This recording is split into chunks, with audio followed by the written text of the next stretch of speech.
In Episode 5 of Season 2 of The Lord of the Rings of Power, titled Halls of Stone, the narrative delves into the profound effects of the newly forged rings of power across Middle-earth. This episode intricately weaves together the destinies of dwarves, elves, and men as they grapple with the burgeoning influence of these potent artifacts. The episode opens in the majestic underground kingdom of Khazad-dûm, where the 7 rings of power intended for the dwarf lords have been completed. King Durin III is the first to claim his ring, known as the Ring of Thror. Upon donning it, he experiences an immediate surge of empowerment, using its influence to locate new veins of resources within the mines. Despite cautionary voices and the apprehensions of his son, Prince Durin IV, the king proceeds to excavate deeper into the mountain, unveiling new sources of light and wealth. This newfound prosperity, however, is accompanied by a growing unease among the dwarves, particularly Princess Dissa, who senses a malevolent presence lurking beneath their feet.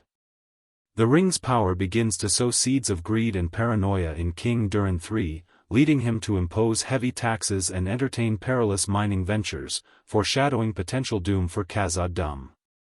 In the elven realm of Eregion, the atmosphere is initially celebratory as the alliance between elves and dwarves flourishes.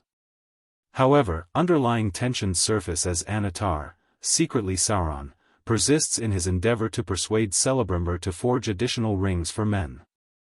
Celebrimbor, aware of the inherent risks of corruption among men, initially resists the proposition, asserting that the existing rings suffice.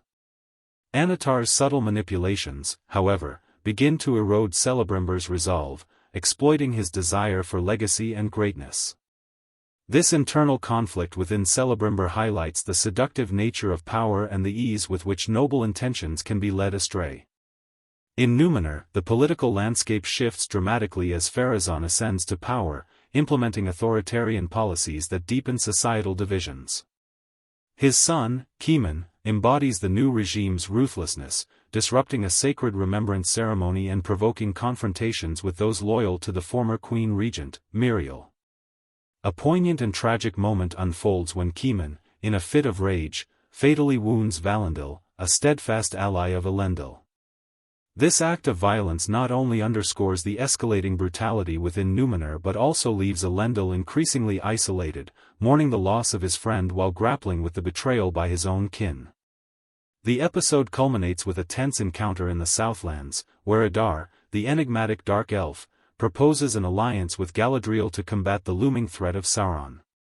This unexpected proposition forces Galadriel to confront her own biases and the complexities of Middle-earth's political landscape, setting the stage for potential collaborations that blur the L.